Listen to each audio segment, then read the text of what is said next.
This presentation is the prototype rollout for Group 20, Infrasound Wave Detection. Our group members are Tim Amish, Kyle Eaton, Khristian Jones, Louis Rosenblum, and Cayden Seiler.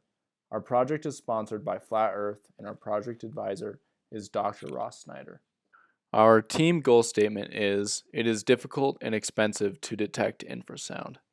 Therefore, an infrasound detection system will be designed with a final detector cost of less than $100. The sensor side had 3 requirements. The first requirement was an infrasound detector cannot cost more than $100. The second requirement was the sensor must be sensitive enough to detect a 100 decibel sound pressure level source from a distance of 1,000 meters. And the third requirement was that the sensor must be sensitive to 10 Hz audio signals. One thing that we'll be touching on while going through the prototype of the sensor side of the project is the design process. So how did we come up with the microphone we did? How did we design the signal conditioning chain, go into the pull locations for our filter design, the circuit design itself, and touch briefly on troubleshooting. So one of the first things that we needed to do in the project was to set up a subwoofer to produce a 10 Hz audio signal so we could do all of our testing. This was done using a power amplifier and a function generator. A power amplifier is something you'd have like in your car if you had a custom audio system. We also had a SPL level meter. So this measures the sound pressure level at the microphones that we were testing. We also had an oscilloscope to measure the microphone output. So this was used to determine the microphone that we were going to use. In the first semester, we determined that the electret mics were the most likely to work for our application. So we got a variety of them from DigiKey and tested them in the setup. And we chose the microphone with the highest voltage output. So the signal conditioning chain was designed using documentation from both Analog Devices and Texas Instruments. It contains a sensor, which is a microphone in our case, preamp, amplifier, filter, AC bias to buffer. And a thing worth noting is that the summing junction is actually shared circuitry. So if you wanted 3 microphones summed together, you would have 1, 2, 3 of these circuit paths, but you would only have 1 summing junction. And then this output goes into our ADC. So one of the first things we had to do was design the filter in the signal conditioning chain. This is the output waveform, one of our early output waveforms. And what you can see right here, this is our main noise contribution, which is at 60 Hertz. So we want to make sure that we could filter out that component. So right here is a 3-pole Butterworth filter. And so it has a corner frequency at 30 Hertz, so it has a flat response at 10 Hertz. And over at 60 Hertz is all the way to minus 18 dB, which will cause the 60 Hertz component to be all but filtered away. Right here is a MATLAB output showing the actual pull locations so that this filter could be implemented.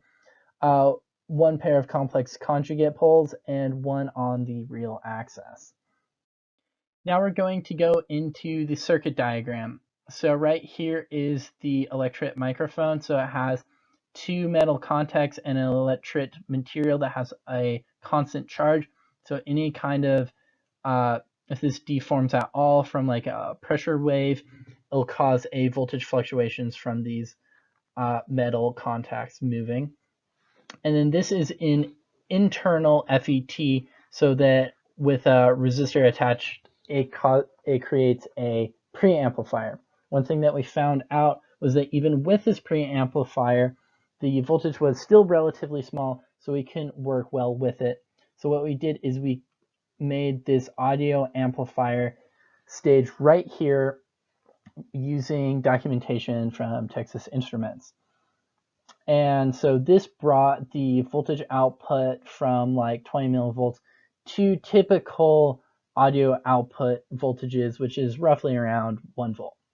And this stage also implemented one of the poles for the 3-pole Butterworth filter, mainly the real access pole. And then we go into our HKN filter, which implements the 2 complex conjugate poles to create the 3-pole Butterworth filter. Then it goes into an AC bias, buffer, summing junction. The AC bias is necessary so we're not summing together a bunch of DC components. This voltage out is what would go into our ADC. Touching just briefly on troubleshooting, here is our breadboarded circuit with just 2 microphones summed together. Our final PCB had 3 microphones shown here, but this one was just with 2. So you can see right here is the microphone. This makes up the preamplifier, the amplifier, filter, AC bias, buffer, and then summer right here. And then once this was all breadboarded up, confirmed to work, we sent the circuit schematic over to Cayden, who made this beautiful PCB with all of the and it's shown here with all the populated components. This slide shows a cart from an electronics retailer. The cart consists of different resistor and capacitor values, which are used in the signal conditioning data path. There is also an ADC included in this list. The first requirement states that an individual detector must be under $100. With all the parts in the cart, the total is $31.26, and this is without shipping. This means that when buying the components at individual pricing as opposed to bulk orders, the final detector price is well under $100.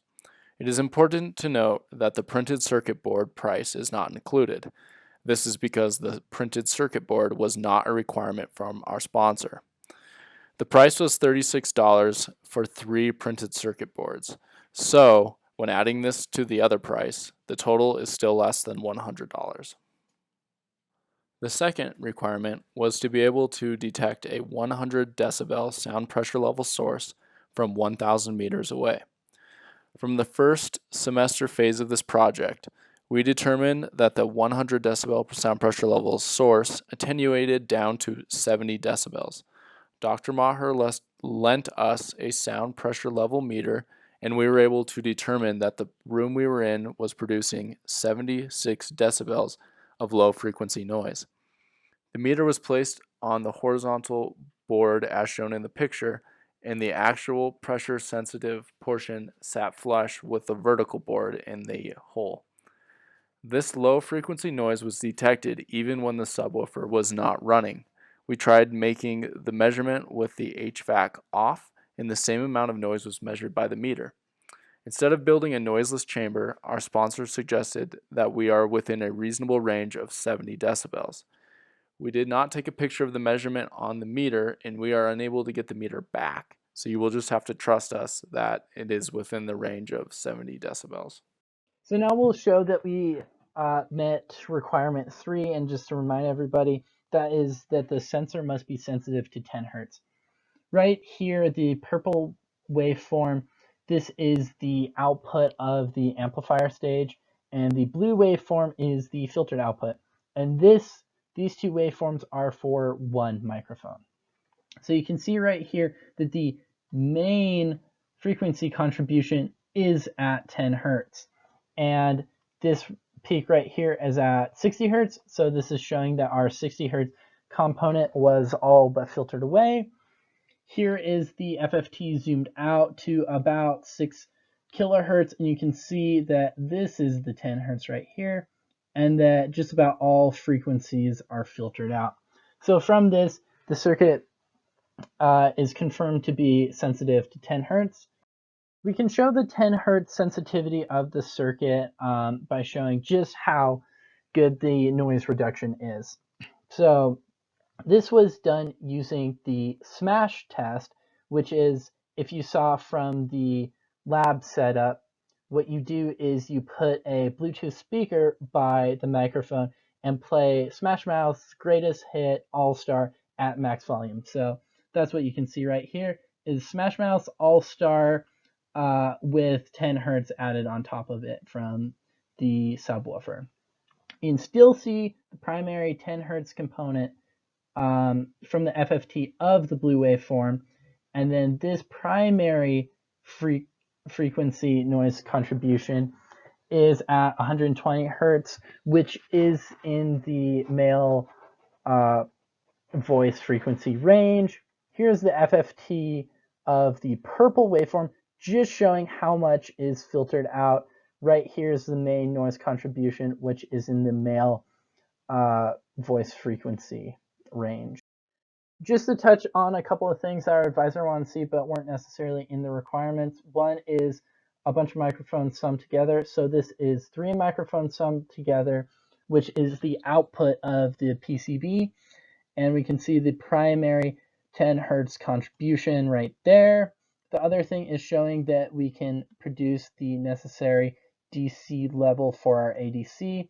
Our ADC voltage source was at 6 volts, so we would want our signal to be around 3 volts. This was done using a simple resistor voltage divider. The analog input voltage of the ADC depends on the values of the power supply. Thus, with a power supply of 0 volts and 6 volts, our maximum input values can be between negative 0.3 volts and 6.3 volts for AVSS and AVDD respectively. DVDD will be drawn from the Arduino board to maintain that the output, Dout, is not too high of a voltage for a microcontroller. AVSS and digital ground are also connected at a single point to satisfy that specification. With our typical maximum amplitude of our filtered signal from a single data path being half a volt, a DC bias of 3 volts will be used to ensure that the signal is halfway between our analog power supply when there are 3 sum signals like in the PCB, enabling any drastic spikes in voltage to be handled. Unfortunately, there were some troubles with the ADC. The first board that was purchased took a month to arrive from India and had AVDD and DVDD shorted together. After discovering the shorted lines and thinking that it could potentially take even longer once the coronavirus starts picking up, I decided to just develop my own based on the example diagram from the datasheet. That led to the schematic and board on the slide. Unfortunately, before even this board and components got here, campus and the labs closed. The layout for the PCB is shown on this slide. It is a pretty standard design with a bottom layer ground plane and power traces. We decided to go with through hole instead of surface mount as we already had the components in wire lead form and decided that it would be easier. Luckily for us, that was a good decision as the board arrived after the COVID-19 campus closures, and with those closures, our ability to reach a soldering iron with an attached microscope and small enough soldering tip to comfortably solder surface mount components was severely limited. A little demonstration we had planned to do during the design fair was to use jumper cables to demonstrate how adding additional signals can increase our signal-to-noise ratio. That was the purpose of the 2 jump locations on the right side of the board. Originally, the design was to be done in Altium. Eagle was used instead, however, as it was faster and allowed for easier revisions of the design. The schematic on screen shows 1 signal conditioning path from the microphone to Vout. The final design has 3 conditioning paths converging into the summing junction. After this initial path, every 2 paths adds 3 operational amplifiers, leading us to choosing 3 paths per board as it saves space and money on components while still allowing us to show the boosted signal-to-noise ratio after summing. As this section was the main conditioning path, test points were added to make sure that the conditioning path was working as expected. The operational amplifiers we used fortunately had an Eagle component that allowed me to get a feel for how I wanted to place the resistors and capacitors on the board. The second set of requirements relates to the computational side of the project. These include the ability to identify an infrasonic signal in the presence of noise, the ability to rely on data from 4 or more sensors, the ability to delay sensor data independently according to the location it is received from by calculating unique phase delays, and the ability to indicate signal presence in noise using a threshold set according to signal detection theory.